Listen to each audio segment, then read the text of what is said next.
Hello, welcome to the program. I'm Gigi Kopelak. Today I have two guests, Kathleen Yacoe and Leslie Miller. They are both artists that are going to be showing together in an exhibition in Yonkers at the Blue Door Gallery in September. Each of their work is very, very different, but yet they come together in this show entitled Time and Tide. So we're going to talk to each one individually, learn about their background, and then we'll get them together and find out their interpretation of this exhibition. First, I'm welcoming Kathleen Yacoe. Welcome to the show, Kathy. Thank you. Now tell me, Kathy, have you always been an artist?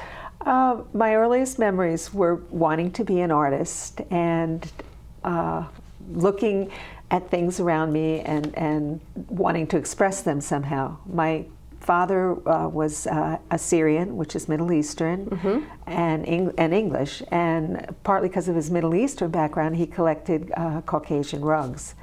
And I love sitting and looking at the colors and the patterns, the vivid colors and the patterns and the light falling across the rugs. Right. And you have a very early memory of something very important with your grandmother. Yes. My father came east to Wilmington, Delaware to be a chemical engineer, and my grandmother lived in Chicago. Okay. I spent a summer with her when I was 6, and she taught art classes at the Art Institute of Chicago, and I went with her to these classes. One day we went to the Museum of Natural History and watched baby chicks hatching from eggs in an incubator. And then it was a wonderful lesson, and then we made little sculptures of the eggs and the chicks.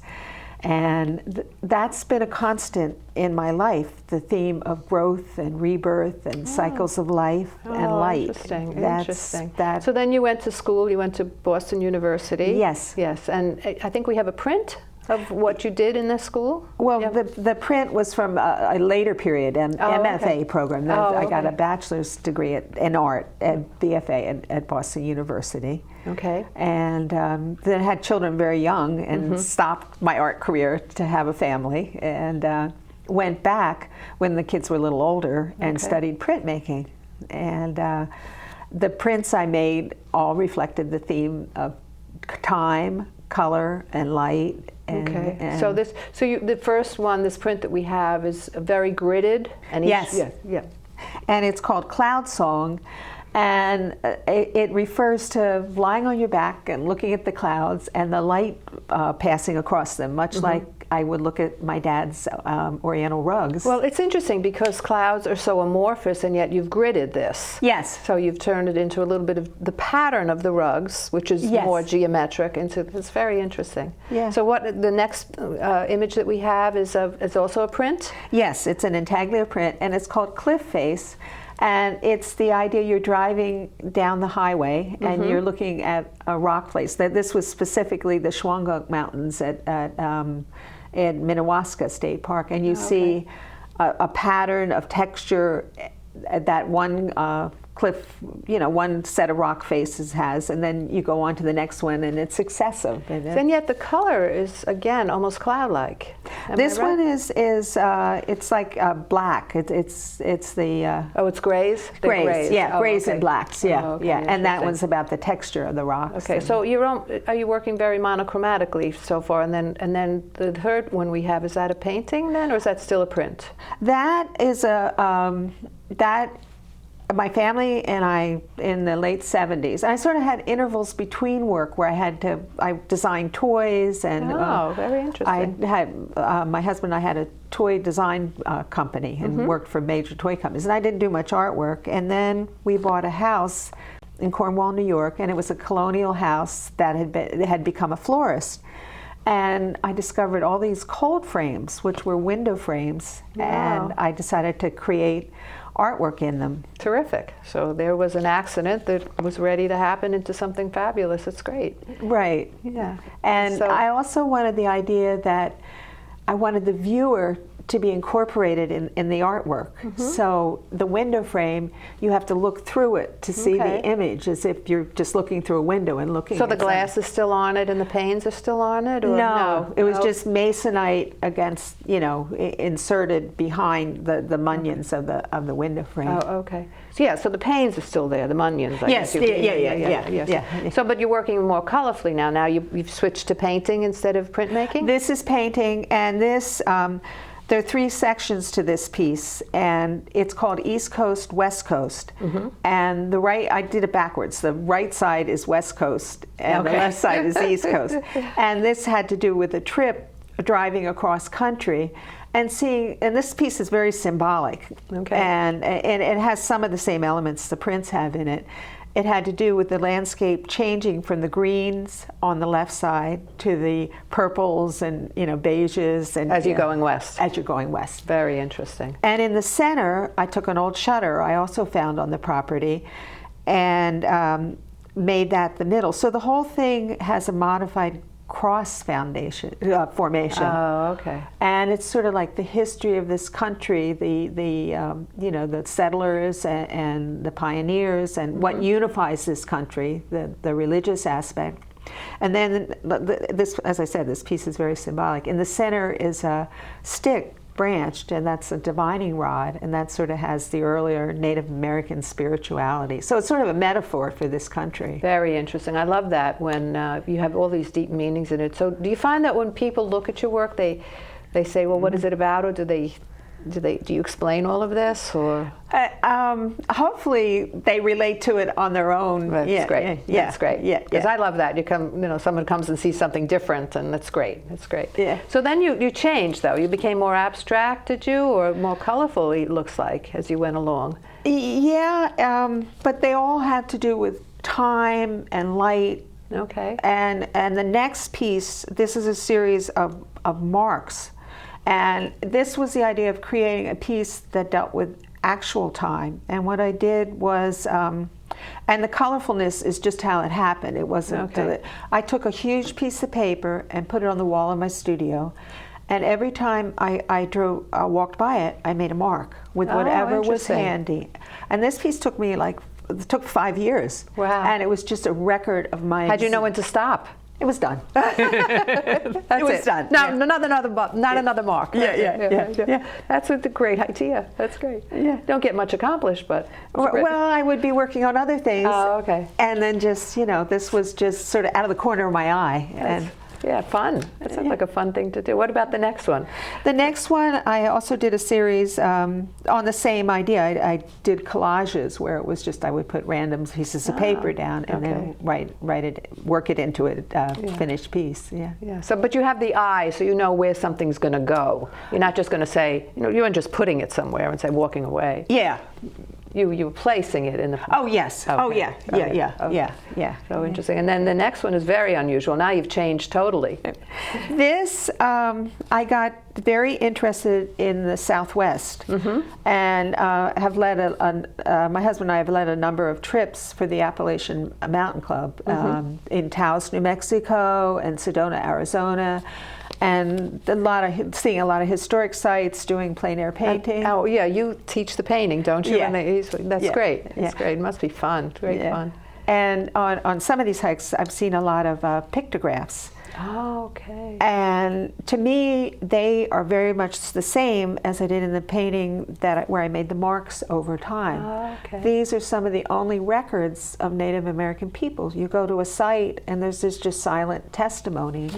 Right. So what does this pictogram, though, mean to you? Well, what it is, it's very personal. Okay. No, but I can. My mom had just passed away, and this sort of is an image that represents how I felt. Okay. Yeah, just this sort of spiky black kind of feeling. Yes, interesting. So you're really putting your emotions onto that canvas. Yeah, That's terrific. Yeah, That's great. And the shape wasn't premeditated. It just happened. It happened. Yeah. That's what came out. Right. Interesting. And that was the biggest thing in my life at that time. That was a very important thing. Yeah. Yeah. And I think the last 4 are all part of your trips, are they, when you go Yes. to the Southwest? Yeah. Yes. So you want to just talk about each one of them? Sure, sure.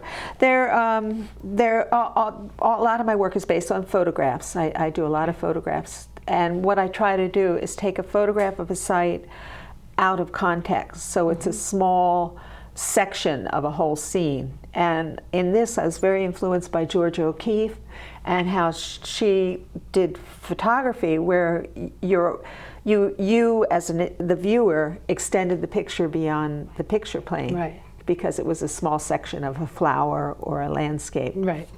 So the first one, Reflection, I took a photograph of a mountain stream looking down on it and took a small section of that stream. So it just showed the water reflect and the reflections in the water and painted that very microscopic portion, blew it up a lot. Right. And then on the computer, I flipped it and did the reverse of that image, as if it was reflecting somewhere. Interesting. We're just going to show the last 3 very quickly because we want to get on to Leslie. Sure. And we'll talk to her for a while, and then we'll bring you back, and we'll talk about the show coming up. Okay? Great. Oh, wonderful.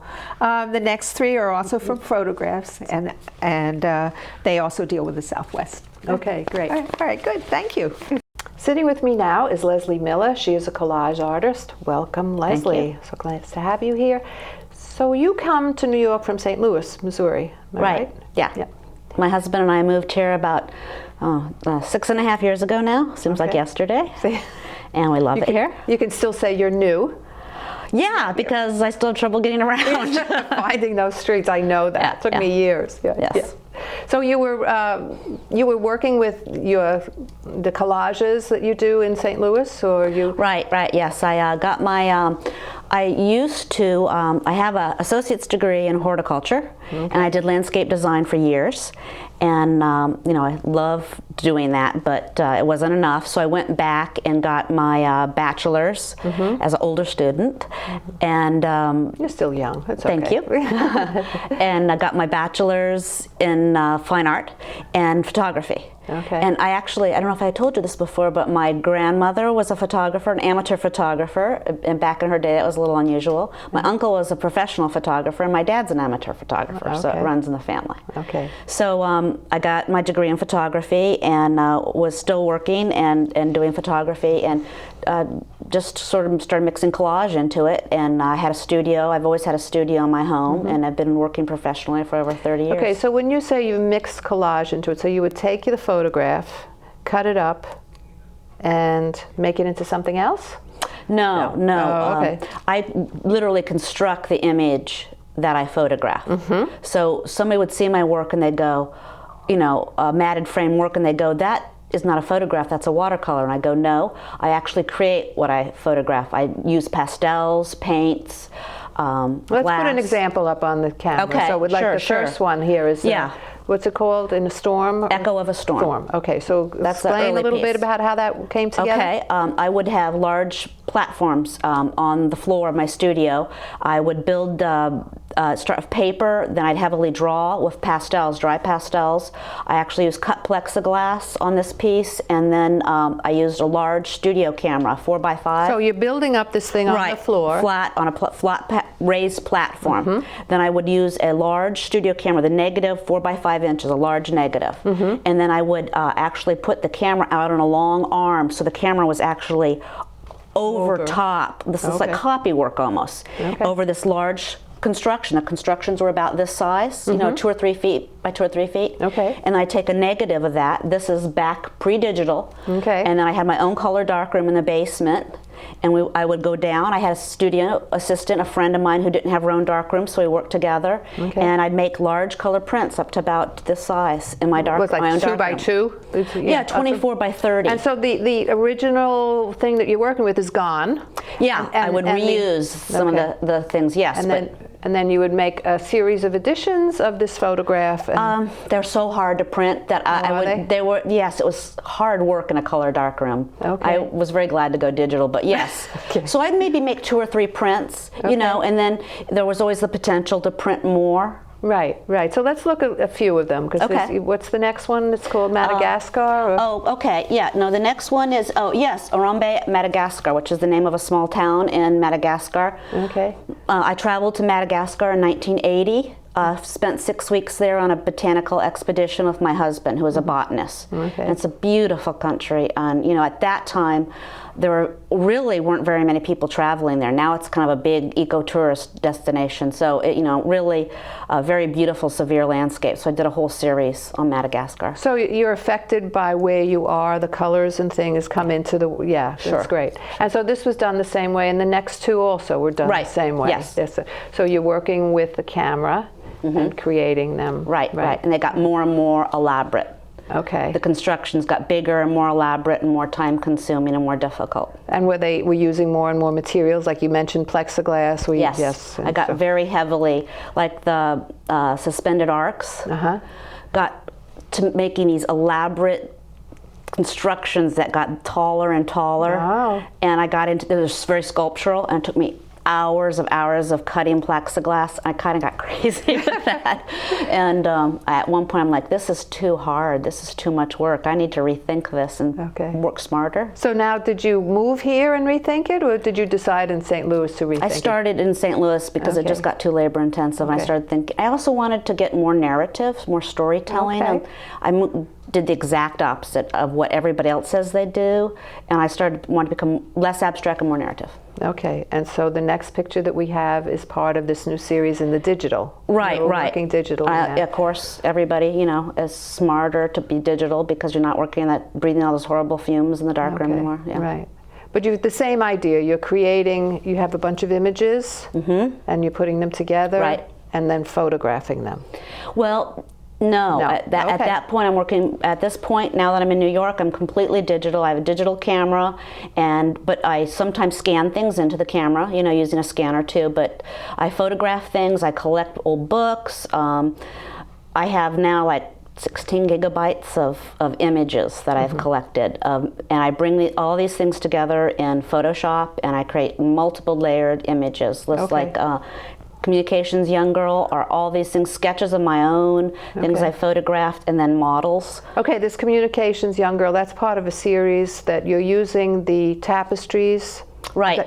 Another interest of mine is I love the medieval period and medieval art, and so I looked back to that period for inspiration. Okay. And the cloisters is one of my favorite places, and I looked to some of those tapestries. The lady, well, actually, this is not that series, but I look back to that time period for inspiration. Okay. Yes. And so let's talk a little bit about the other ones then. Okay.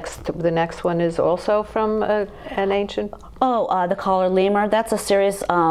Mother and child. Okay. And so I loved Madonna and child. Right. Such wonderful images, such tenderness of the child and the mother and the relationship, and I wanted to reinterpret that with the relationship between animals and the child with the mother, and make people sort of think, it's not just humans who have these relationships, but also animals, and make us rethink that whole idea of what's going on in the animal world, and why do we only put our humans on these, in these iconic, not just positions, but in our mind, think about animals are equally worthy of this kind of dignity. Absolutely. That's and great.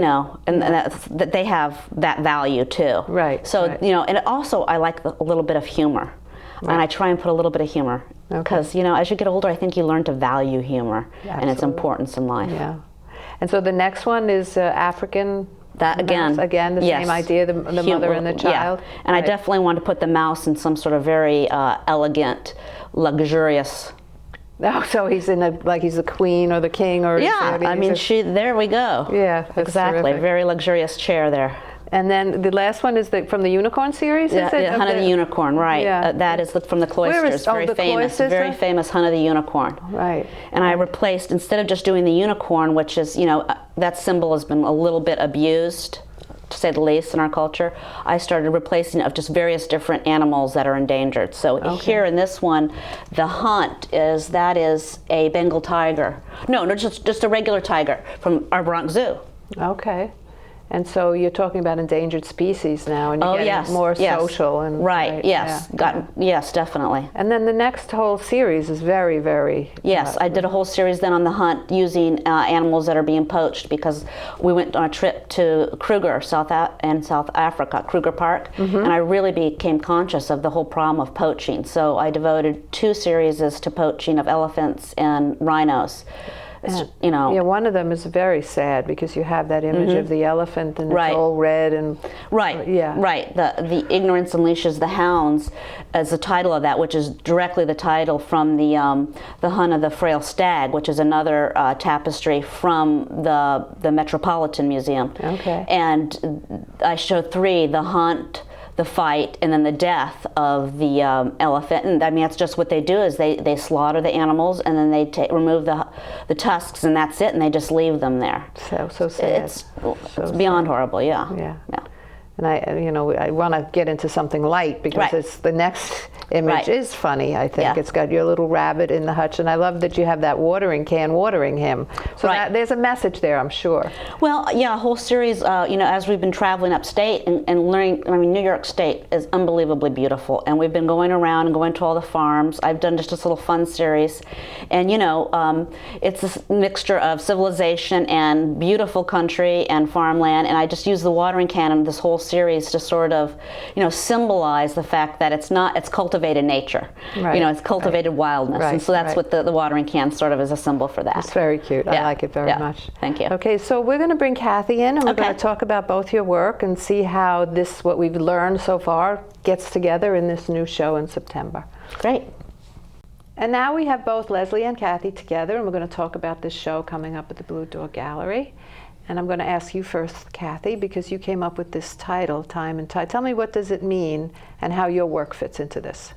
Time and tide, to me, represents historic passing and how things transform over time. Okay. Leslie's work deals with the flora and fauna of the Hudson River Valley, and all of that's so influenced by the Hudson River, which is called the river that flows both ways, and it's an estuary with a river underneath it, and all of her work is dealing with animals and endangered and otherwise that live in that area, in this area.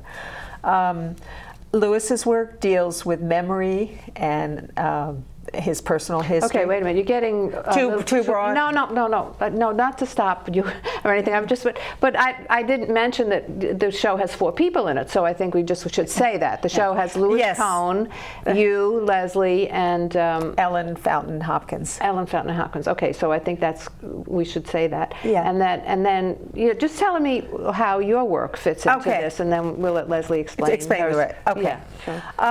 As I've said, I do a lot of hiking, and I've wandered the state parks and the fields and the mountains and the valleys of the Hudson River Valley for years. And every place you go, there are rock walls that a farmer carefully removed the rocks from a hard scrabble field.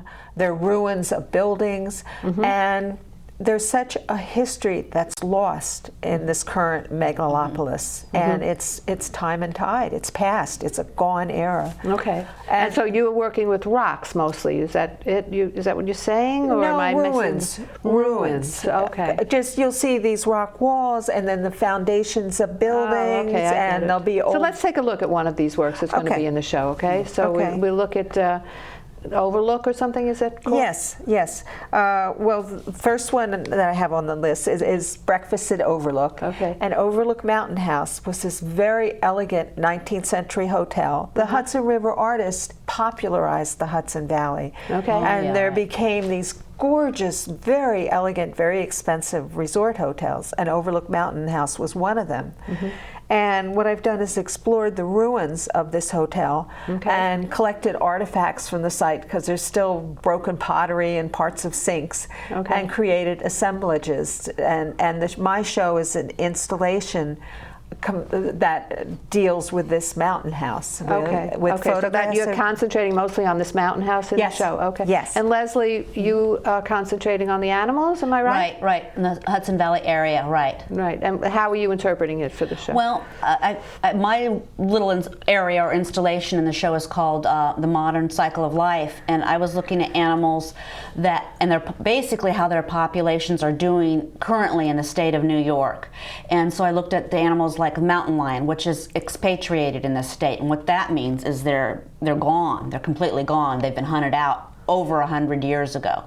And so that's one of my main themes in the show. I'm also looking at the river otter, which was going extinct, or well, not extinct, but what they call expatriate, which means not here. But then the state came in and trapped river otter from Canada and I believe Maine, and then brought mating pairs and brought them into the state around in the 70s at some point. It's been very successful. There's river otters now all over. You know, then we all know the story of the bald eagle, and how that's come back again. And then I brought some other animals in. They're just have managed to, you know, really cope well with humans, like the fox. You know, the foxes are doing very well. So I just wanted to do a show. I'm not preaching or anything, but I'm just showing all these different animals to make people think a little bit about, you know, every species is coping or not coping, Right. you know, due to the way they live. So the time and tide here is the history of the animal. Yeah, You're sort of researching. almost those- like their tide of their population is, right, you know, right. flowing differently. Right. to And each so animal. both of you have put in paintings in the show, but also you're doing what, installations? Yes. Yeah. Okay. We both have installations. Yes. Do you want to talk a little bit about that, Kathy, your installation? Yes.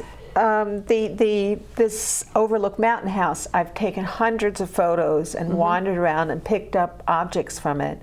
And I've made 3 panels that deal with the photographs and the objects I found, and try to evoke the feeling of this was something that was elegant and grand, and now it's a ruin with graffiti and debris strewn about. Okay. And it's quite what happened was the Park Service bought this building, which was a ruin, and they had a controlled burn, so it's just a hulking, huge concrete shell. So they burned it down? Yeah, they burned and it burned all the floors and the fixtures, but the concrete shell of this like 5-story building, which is huge, is still there. But in a way, are you saying that you wish it was still there? Or, because we're talking about the Adirondacks, am I right? Catskills. Oh, the Catskills, okay.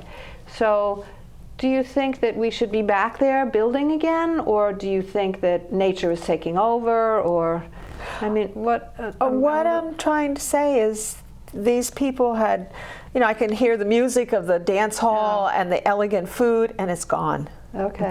It's about loss and memory and time and tide. Wait for no man. Okay. And these people were in the moment of their time. We're in the moment of our lives, and it passes very quickly. Okay. And so your installation is photographs. You're not taking any artifacts from the place? Yes, the centerpiece of the installation is which is not in the photographs. It's a table with relics I found at the site. Oh, interesting. And then it has a panel that shows a menu from the time. You found it? Yes. You found it there? That I found online. Oh, okay. But so that's interesting because you're bringing modern technology into it. Yeah, that's right. That's Yeah. right. And Leslie, your installation is not going to be any animals in the show. No live animals, just a lot of photographs. Some of my own, some of them I've gotten from other sources, but yes, collaged into my images. But I wanted to sort of bring the outside world into the gallery, get other people who wouldn't normally come to a gallery. It's really important to me. So I created a shrine to the river gods. Okay. So I've got this little shrine, and the idea is that I've also created these little ships. I'm working on creating these little ships that are out of wild-crafted materials, just going into the woods, collecting bark, trees, whatever. And I'm going to make the little ships that are just small, and they will float down the river and biodegrade after they'll float for about a half an hour. My little tests have found out, and then they'll start falling apart and degrading. Okay. And people are going to come in. The shrine's there. They can write little messages on strips of paper to the river gods, whatever they want about. Hopefully some good wishes for the animals. Then they're going to leave their emails or whatever. At the last day of the closing ceremony of the show, in fact, I'm going to have a drawing. And I'm going to pick one lucky winner. they will get a small little work of art that I made specifically for them, and then we're going to tie that little message onto the boat, and then we're going to all go down to the Van der Dorken part, the new part that has been daylighted in downtown Yonkers, which is about a block and a half from the gallery, and it'll be right around dusk at that point, and then we're going to float that little boat down the river. Okay, so all these little pieces, where are they? Are they going down the river at the same time? The boat is going to be built of these little pieces. I'm going to take bark and like make a little, then a twig, and I'm going to drill a hole in the bottom of the bark, and then make a little mast. Okay. And then use leaves for the sails. Okay. And and then we're doing some workshops. Both Kathy and I right now are doing workshops for children. Do you want to say the summer. dates of those? Sure. I need to look at my little crib sheet here. Okay. Where is that for the dates? I'm not sure. Thank you. Here we go. Okay. Yes. The closing is, the artist's closing, the reception is 4:30 to 6. On October 5th. And we're going to do a little children's workshop in conjunction with that. What day is October 5th? Is that a Saturday? That's Saturday, Okay. yeah. Okay. And then, of course, the big date is the reception, which is Thursday, September 12th, from 5 to 7:30. Okay, so September 12th, the show opens. Right. It opens the Saturday before, actually, September 7th. Yes. Okay, so And the opening is the 12th. okay, so then the reception is the 12th. Yes. It opens on the 7th. 7th. Yeah. Thursday. Reception is the 12th. It will be there for about a month, and people can go and get these little pieces and look at this Write fabulous messages and Write enjoy the messages. show and Right. the two other artists. And Okay, yes. and then the last day, you'll have a closing reception, Right. and Yeah. you'll all walk down to the river. Sounds fabulous. Yeah. I It'll be love fun. the idea. Yeah. yeah. And go, I can't everybody wait. have a good time, won't Yeah. they? Yeah, I And think the it's fourth great. artist does paintings of the Hudson River, so that also Right, ties in. yes, with the Palisades, beautiful paintings of the Palisades. Right, so people have to go and see this great show. Blue Door Gallery, Riverdale Avenue, Yonkers, New York. Thank you so much for coming. Thank you. Thank you. Thank you. And thank you for watching.